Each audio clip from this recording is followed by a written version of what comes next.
Selamat datang di channel Spiritual Journey pada segmen Sejenak Bijak. Untuk episode kali ini kita beri judul Merangkul Jalan Spiritual, Menepis Kemelekatan Meraih Kesadaran. Terkadang kebijaksanaan spiritual datang dari tempat yang tidak terduga. Ambil contoh Alice in Wonderland karya Lewis Carroll yang memuat sebuah percakapan yang sangat menarik. Percakapan antara Alice dengan kucing Cheshire. Bisakah Anda memberitahu saya jalan mana yang harus saya ambil dari sini? Tanya si Alice. Itu sangat bergantung pada kemana kau ingin pergi, kata si kucing. Aku tidak terlalu peduli kemana, kata Alice. Kalau begitu tidak masalah jalan mana yang kau pilih, kata si kucing. Jalan spiritual. Ini adalah kisah semua orang. Kisah awal tertua di dunia dan mungkin satu-satunya awal. Ini adalah pencarian tujuan dan arah. Dan seperti kebanyakan tokoh utama, kita pikir kita tahu apa yang kita cari. Terkadang kita mencari ketenaran, kekayaan, nama, atau kemuliaan. Di lain waktu, hal itu lebih halus. Kita mencari kehidupan yang baik, keluarga, seseorang untuk dicintai, dan seseorang yang akan mencintai kita. Terkadang kita mencari kepuasan atau kedamaian, pikiran yang tenang dan hati yang lembut. Apapun itu, kita semua mencari sesuatu. Namun seperti cerita yang bagus, apa yang ditemukan oleh tokoh utama di akhir cerita jauh lebih besar daripada apa yang mereka inginkan. Untuk meninggalkan jejak kebaikan selama hidup, ada baiknya seseorang mengerti betul dari mana dia berasal dan akan kemana dia berakhir. Karena pada hakikatnya tidak ada yang namanya kehidupan spiritual dan kehidupan material. Yang ada hanyalah kehidupan dan bagaimana Anda memilih untuk menjalaninya.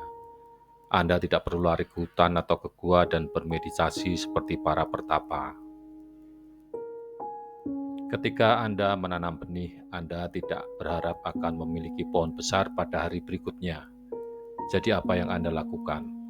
Setiap hari Anda akan menyiraminya dengan harapan bahwa ia akan tumbuh. Bersabarlah seperti halnya Anda bersabar ketika menanam pohon. Banyak angin dan badai yang akan datang. Dan hal yang sama terjadi pada perjalanan spiritual Anda. Berakarlah sehingga tidak ada yang dapat menggoyahkan Anda.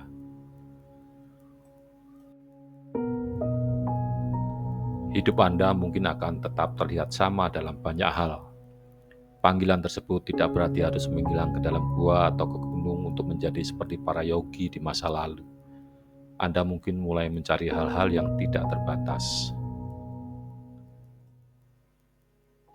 Pertanyaannya, bagaimana Anda menemukan jalan spiritual Anda? Panggilan menuju jalan spiritual seringkali merupakan hal yang halus. Panggilan itu mungkin tampak seperti pencarian yang berubah arah.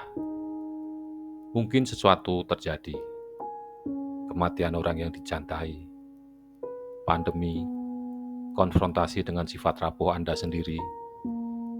Tetapi panggilan itu meninggalkan Anda dengan perasaan internal yang memanggil Anda untuk berubah dan mencari esensi ilahi dalam diri Anda.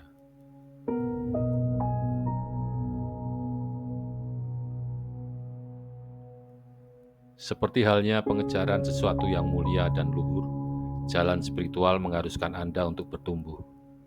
Anda harus membuang apa yang tidak bermanfaat bagi Anda dan apa yang menghambat Anda. Apa saja hal-hal tersebut? Segala sesuatu yang bukan cinta dan tidak dilakukan dengan cinta. Dapat dikatakan inilah bagian tersulit dari jalan spiritual. Lalu apa yang tersisa? Yang tersisa adalah bangkit dalam cinta dan merangkul hubungan ilahi yang mulai kita alami di jalan. Yang tersisa adalah mencintai. Hanya cinta sejati. Apa itu cinta sejati? Cinta sejati adalah sebuah ekspresi sederhana dalam pandangan pertama.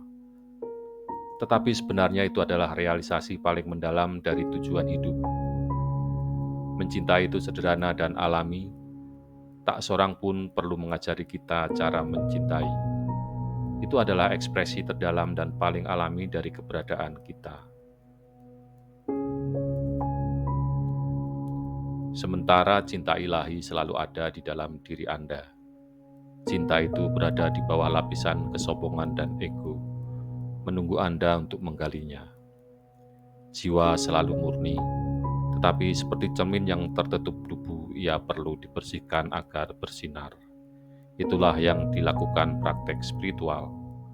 Praktek spiritual menghapus lapisan-lapisan ini sehingga Anda dapat menemukan keilahian di dalam diri Anda, sehingga Anda dapat memancarkan cahaya itu dan menyadari cinta Tuhan. Perlu Anda pahami, perjalanan spiritual atau spiritualitas tidak mungkin didefinisikan secara tepat, karena merujuk pada momen-momen yang tidak dapat sepenuhnya diungkapkan dengan kata-kata. Beberapa orang mengatakan momen-momen ini seperti perasaan samudra, karena pengalamannya terasa sebesar samudra. Yang lain menyebutnya pengalaman puncak atau pengalaman religius. Jadi, jalan spiritual bukanlah tentang bagaimana mengubah dunia, melainkan tentang bagaimana Anda mengubah diri Anda sendiri dan hidup di dunia. Namun ironisnya, ketika Anda melakukan itu, ketika Anda mengubah diri dan mentransformasi diri sendiri dalam cinta, Anda juga mengubah dunia.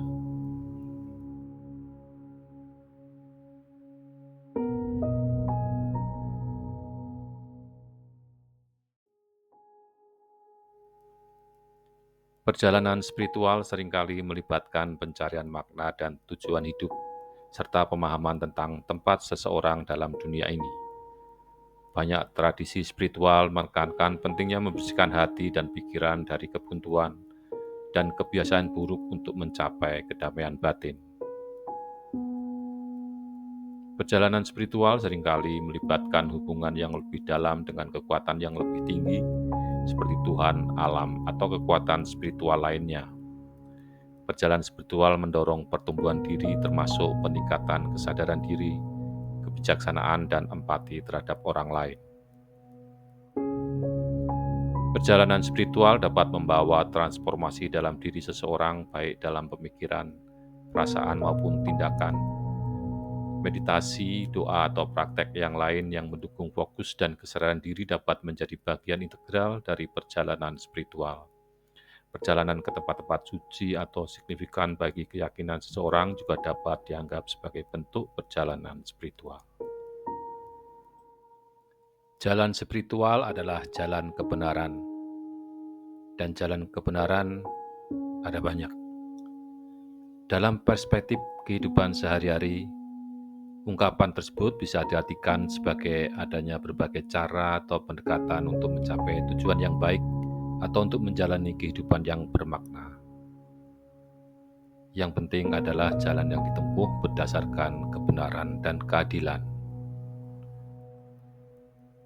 Di dalam ajaran Buddha ada jalan spiritual yang disebut sebagai 8 jalan kebenaran. Yang pertama adalah pemahaman benar, yaitu memahami penderitaan, ketidakkekalan, kemelekatan, pembebasan, dan hukum sebab akibat.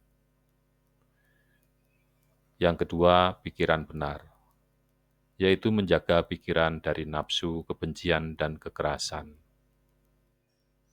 Jalan kebenaran yang ketiga adalah ucapan benar, yaitu mengendalikan ucapan kita agar tidak berbohong, menyebarkan fitnah, atau berbicara dengan keras. Jalan kebenaran keempat, perbuatan benar, yaitu menghindari tindakan yang merugikan seperti membunuh, mencuri, atau berbuat asusila. Jalan kebenaran kelima, penghidupan benar, artinya memilih mata pencaharian yang tidak merugikan orang lain, seperti pedagang yang jujur atau petani yang tidak merusak lingkungan.